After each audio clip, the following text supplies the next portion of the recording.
देखिए, दुनिया में जितने लोग विद्वान हुए उन्होंने बताया कि गरीबी से निकलने का 3 ही रास्ता है। पहला रास्ता है पढ़ाई।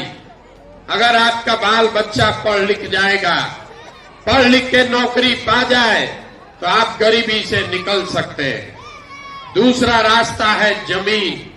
अगर आप पढ़े लिखे नहीं हैं, आपके पास जमीन हो तो खेती किसानी करके भी आप अपना जीवन सुधार सकते हैं।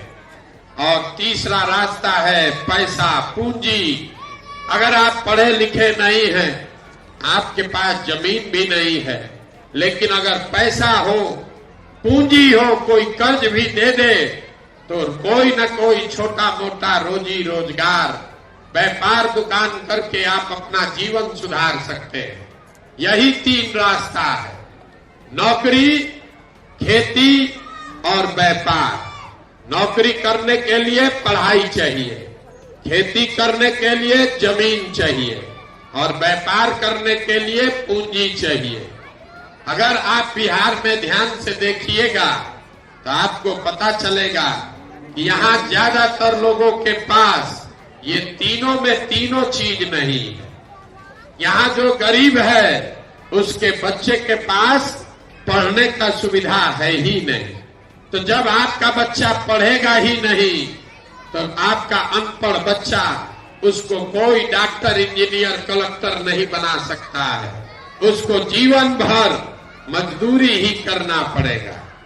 यहाँ इसलिए खेती से आपका जीवन नहीं सुधरा क्योंकि जितने लोग आप यहाँ बैठे हैं, 100 में 60 आदमी के पास, बिहार में 100 में 60 आदमी के पास 1 धूर जमीन है ही नहीं।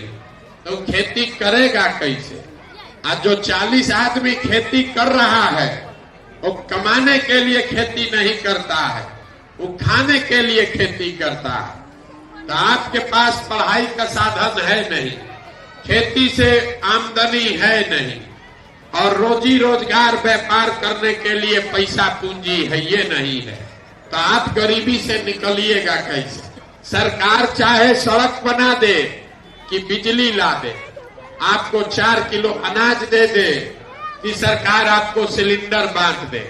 आपने देखा ये 7 सरकारों ने ये काम किया है, फिर भी आपका गरीबी खत्म नहीं हुआ। गरीबी खत्म तब होगा जब आपके बच्चों के पढ़ने का उपाय हो, जब आपके खेती से आपको आमदनी हो और घर घर लोगों को रोजी रोजगार व्यापार करने के लिए पैसा पूंजी दिया जाए।